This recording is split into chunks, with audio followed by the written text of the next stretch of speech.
मित्रों नमस्कार। यह वीडियो मैं खुदरा दुकानदार के बाबत बना रहा हूँ। विषय है आज खुदरा दुकानदार कितना संकट में जिंदगी से गुजर रहा है। वजह उसकी बहुत सारी हैं। प्रमुख वजह सरकारी तंत्र द्वारा दुकानदारों को अनावश्यक रूप से परेशान करके उनसे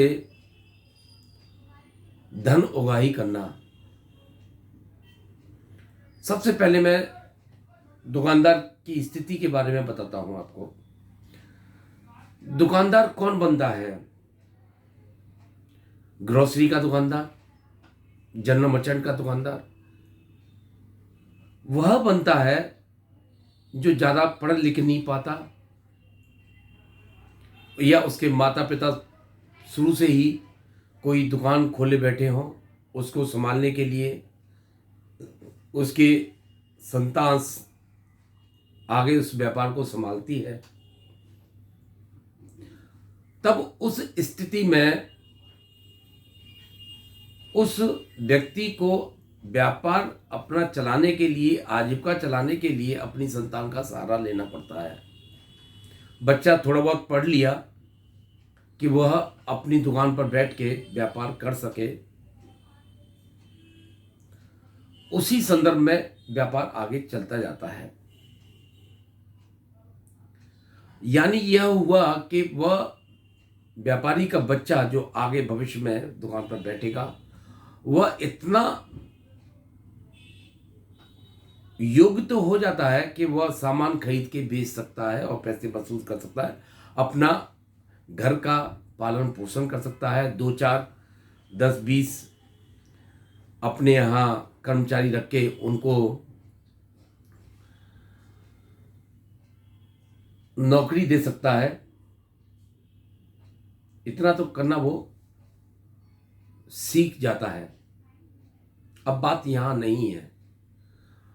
सर्वप्रथम बात यह है, आजकल सारा का सारा जमाना दुकान पर जाकर सामान खरीदने का मूलतः नष्ट होता जा रहा है। वजह आपको घर बैठे 1-2 रुपए का बिस्किट भी चाहिए, वो आपके घर पर बहुराष्ट्रीय कंपनियां या छोटी मोटी कंपनियां घर आकर आपकी सेवा करने लगी हैं। उस परिस्थिति में व्यापार करने वाले जो दुकान खोले बैठे हैं वह सुबह से शाम तक ग्राहकों क्या बाट जोते रहते हैं। हालत ये हो गई है कि कोई भी वस्तु जिसमें 1 फुट का दुकानदार को 5 से 7, 8, 10% मुनाफा होता है, उससे भी सस्ते में आपको घर बैठे सामान बहुराष्ट्रीय कंपनियां दे देती हैं। तब ग्राहक की गलती कहाँ है? ग्राहक आपके पास क्यों आने लगा? चलकर आएगा, स्कूटर से आएगा, कार से आएगा, भीड़ भाड़ में जाएगा, तो क्यों खरीदने लगा? नहीं खरीदेगा, आपको घर बैठे मिल जाएगा। एक तो सबसे बड़ा कारण यह रहा, दुकान आज बंदी के करार पर है। मेरे यहाँ भी 35 बच्चों को मैंने रोजगार दिया हुआ था। आज केवल 3 या 4 कर्मचारी ही रह गए हैं। उनके लिए भी काम नहीं है, उनको भी छटनी करने की नौबत आ रही है। अब क्या हो रहा है? सरकारी जो तंत्र है दुकानों पर अब तक जो अंकुश के रूप में धन उगाही करते थे, उनकी सोच विचार को बदला नहीं जा सकता। वे तो निरंतर दुकानों पर चेकिंग के नाम पर आते रहते हैं, दुकानदारी चलती नहीं है, उनको इससे कोई लेना देना नहीं, क्योंकि उनके रंग रंग में वह सब चीज समाहित है जिसके बिना वो जी नहीं सकते। अब मैं आपको एक उदाहरण देता हूं। मेरे यहां से 2 सैंपल भरे गए। 2 सैंपल जो भरते हैं कार्यालय खाद्य सुरक्षा एवं औषधि प्रशासन विभाग ने। अब उन्होंने देखा कि इनके यहां कोई ऐसी चीज मिले जिसमें सैंपल फेल आया, तो यह पीछे जो एक डेट, एक्सपायरी डेट, MRP इत्यादि इत्यादि बहुत सारी चीजें लिखी होती है, वह ठीक से लिखी है या नहीं कंपनी वालों ने। अब चूंकि दुकानदार पसोपेश में रहता है कि यह मैंने सामान एक कंपनी का अपने यहाँ रखा हुआ है, जिसका मैं बिल भी लेता हूं और बिल भी मैं काट के देता हूं, जिसका मैं GST भी भरता हूं और GST दे के भी आता हूं, जिसके कारण आज हिसाब किताब रखने के लिए बहुत ही पेचीदा काम है, जो कि कम पढ़ा लिखा दुकानदार नहीं कर सकता है। वो तो सब चल रहा है, लेकिन अब उन्होंने एक देखा इस पैकेट पर जो MRP के अल्फाबेट्स होते हैं वो स्मॉल कैप में लिखे हुए हैं, तो ये स्वाभाविक है मिथ्या छाप के अंतर्गत इसका चालान हो जाएगा, जिसमें मिनिमम 10,000 रुपया और मैक्सिमम 3 लाख रुपया और 3 साल की शायद जेल भी है। उसके अंतर्गत उन्होंने वो सैंपल जानबूझ के लेते हैं, अगर आप उनको नहीं समझते हैं तो। मेरे साथ भी ऐसा हुआ और उन्होंने मेरा सैंपल ले लिया, क्योंकि मेरे पास कंपनी से आया, मेरा कोई मैन्युफैक्चरिंग नहीं है, मैं दुकान चलाता हूँ, सामान खरीदता हूँ। पीछे पूरा उसका अगर आप देखेंगे, कोई भी पैकेट उठाएंगे तो उसमें इतना सारा सामान, उसमें इतना सारा वाक्या लिखा होता है कि जिसका, अब देखिए ये पैकेट है, इसके अंदर कितना सारा लिखा हुआ है, इसके बारे में मैं कैसे बता सकता हूं कि इसमें क्या चीज सही लिखी है, क्या चीज गलत लिखी है। अब इसका सैंपल भर लेते हैं और वो बोलते हैं कि इसमें अमुक अमुक बातें नहीं लिखी हैं, और लिखी हैं तो वो कुछ गलत लिखी हैं। तो एक दुकानदार तो ये सब नहीं जानता, और यही होता है अक्सर। अंदर जो इसके अंदर सामान है वो तो ठीक है, बहुत बढ़िया अच्छी क्वालिटी का है, लेकिन जो इसके ऊपर प्रिंट है वह मानक पूरे नहीं करता है, जैसा कि सरकार ने नियम बनाए हुए हैं। अब उन्होंने मेरे पास एक लेटर भेजा कि आपका सामान तो सही था, उसके अंदर किसी चावल का उन्होंने सैंपल लिया था, समा के चावल का, उसमें क्वालिटी तो सही है, लेकिन उसके अंदर जो कमियां हैं प्रिंटिंग में, वह ये है। मैं आपको दिखाना चाहूंगा। उन्होंने ये नोटिस इस तरह से मेरे को भेजा है कि पॉजिटिव एब्सेंट, एब्सेंट नेगेटिव, नील, एब्सेंट। अब ये क्या चीज है, ये दुकानदार कैसे जान सकता है? ये तो लेबोरेटरी का काम है, या जो प्रोडक्शन करते हैं उनका काम है। अब इससे संबंध दुकानदार का क्या है? आप मेरे को नोटिस क्यों भेज रहे हैं? ये अगर इस सैंपल भी फेल हो जाता है, इस सैंपल के अंदर जो भी खराब माल है, इसके लिए दोषी दुकानदार कहां से हो गया? उन्होंने पक्षकार उन लोगों को भी बनाया है जिनके नाम लाइसेंस है, जो उस समय दुकान पर उपस्थित था, और उन दोनों को नोटिस भेज दिया, तीसरा मैन्युफैक्चरर को। इसका सेंस क्या बनता है? मेरी एक बात समझ में नहीं आती, सरकार चाहती आखिर क्या है? दुकान बंद कर दी जाए, इससे ज्यादा और कुछ नहीं हो सकता। भूखाली होगी, भूखे मरेंगे, एक छोटा दुकानदार तो ऐसे ही मर जाएगा।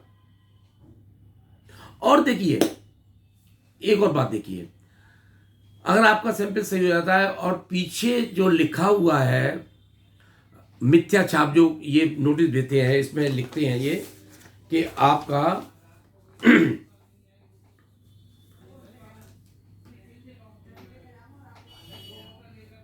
आपका यह नमूना लिया गया खाद्य विश्लेषक द्वारा मिथ्या छाप घोषित किया गया है। मिथ्या छाप मतलब गलत छपाई जो आपने पीछे की है वो घोषित किया गया है। चलिए, इसमें तो कुछ हो नहीं सकता, क्योंकि मिथ्या छाप तो मिथ्या छाप ही है उसमें। लेकिन आपका जो सैंपल मिथ्या छाप भी नहीं है, अंदर से परफेक्ट माल भी है, तब भी आप पास एक नोटिस आएगा। देखिए बड़ी खूबसूरती, इन लोगों को पैसा उगाई करने का तरीका। वो नोटिस किस चीज का आएगा? आपका सैंपल तो पास हो गया है लैब से, लेकिन हम संतुष्ट नहीं हैं, हम इसको दोबारा दूसरी लैब में भेजेंगे, कलकत्ता लैब में भेजेंगे, वहां से हम पास होता है नहीं होता है तब हम कोई भी निर्णय लेंगे। इसलिए आप कार्यालय में आके संपर्क करें। अब क्या होगा? दुकानदार चाहेगा कि पता नहीं भैया मेरे इसमें पास हुआ है, दूसरे में फेल आ गया, तो फिर मेरे लिए मुसीबत पड़ेगी। फिर वो कार्यालय भगेगा कि साहब इसको मत भेजो आप, ये मेरा इसमें कोई भी वो नहीं है, और ये इन्होंने पास कर दिया तो अच्छा ही माल होगा। लेकिन नहीं, आप कुछ ना कुछ करेंगे तभी वो सैंपल रुकेगा।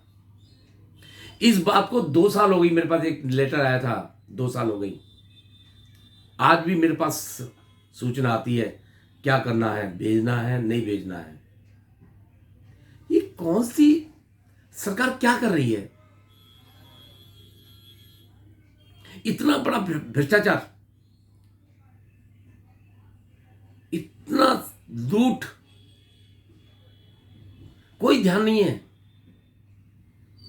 मैं अपील करना चाहूंगा मोदी जी से, भ्रष्टाचार ऐसे कैसे खत्म होगा? इन पर लगाम लगाइए। भ्रष्टाचार की रेट भी बहुत बढ़ गई है।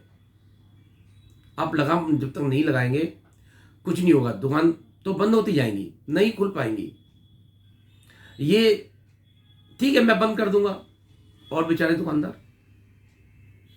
और इस विषय में मैं गंभीरता से सोच रहा हूं, ऐसी जिंदगी जीने से क्या फायदा जिसमें टेंशन ही टेंशन हो। आज तक हम कारोबार करते आए, लेकिन ऐसा नहीं था। पूरे आगरे में मेरे ख्याल से 32 इंस्पेक्टर हैं जो आपके घर, आपकी दुकानों का नमूना लेने वाले हैं। उसके बाद उनके पास, उनके ऊपर अधिकारी हैं, फिर जोनल अधिकारी हैं। आप किस किस को समझेंगे? एक छोटा लघु उद्योग वाला व्यापारी मेरे पास आता है, बोलता है कि साहब मैं मोदी जी से प्रभावित होकर मैं घर में लघु कुटीर उद्योग लगा रखा है। अब आप वो समझिए कि वो सब चीजें कहां से सीख के आएगा कि इसके पीछे क्या क्या मानक लिखने चाहिए हमको। ये तो समझ में आता है, इसका रेट लिख दो, एमआरपी लिख दो, वेट लिख दो, मैन्युफैक्चरिंग डेट लिख दो, एक्सपायरी डेट लिख दो। इसके अलावा इतनी सारी चीजें हैं, इतने सारे कंटेंट हैं।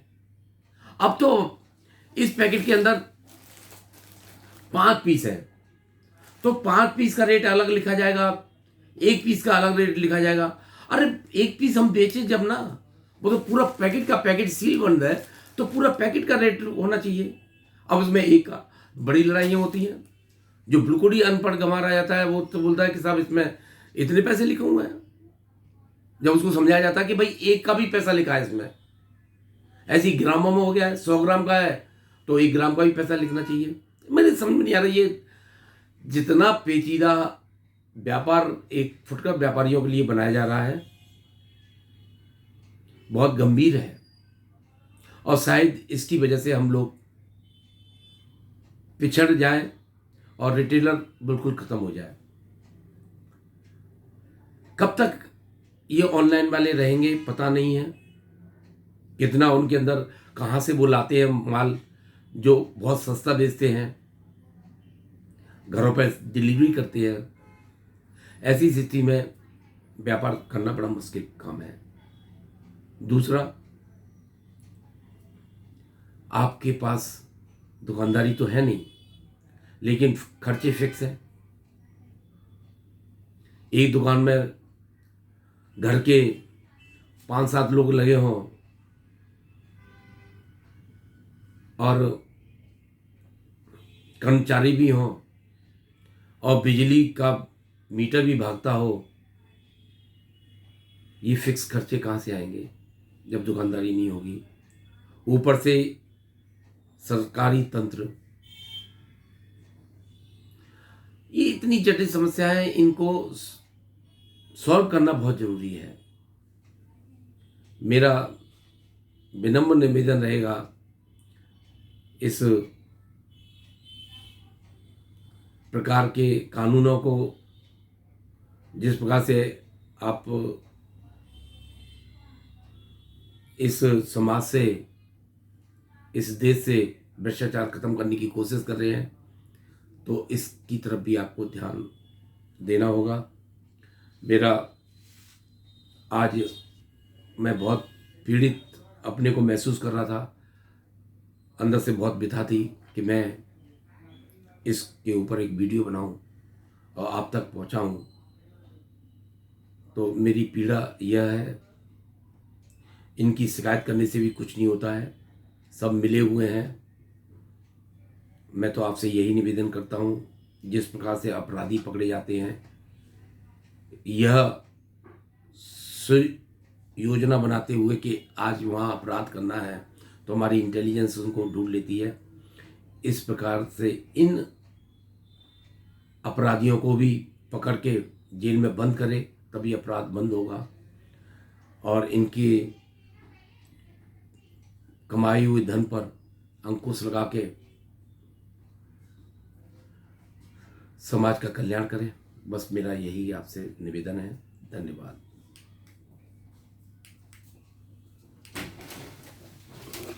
नमस्कार जी। नमस्कार।